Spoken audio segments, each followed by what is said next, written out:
Renfield, brought to you by the creators of the Lego Batman movie, is a vampire action comedy. It's not even really a horror. I mean, the only horror that you'll see in this is the amount of blood they have in it because it's insanely cartoonish. However, this film is just fun. There's It's just innocent fun. In the same way films like Super Mario are innocent fun. The film is bloody, it's funny. Nicolas Cage chews up the scenery. It would definitely suck to be Renfield in this scenario.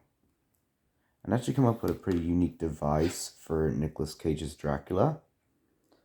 Which, if you've seen it in the trailer, you probably know what it is. The film has a very the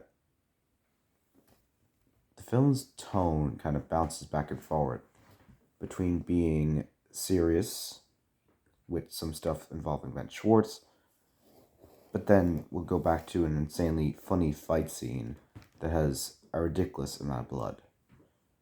And I guess the tone of the film is the only issue I have with it. It never really sticks to one lane. It kind of is overly comedic or is just straight up, family drama-esque.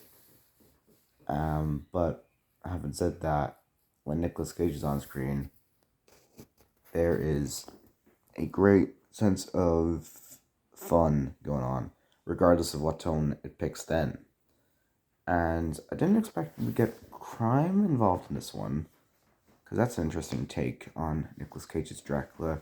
Renfield, a must-see for any horror fans or action fans. There's better action in this than there is in most films nowadays, excluding John McFour.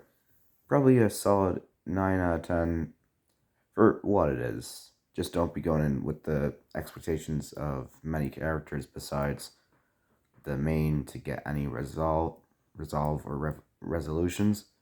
And don't go in thinking that it's going to stick to one tone the whole way out, because it kind of chooses where to go next, depending on how the scenes could be shot and all that.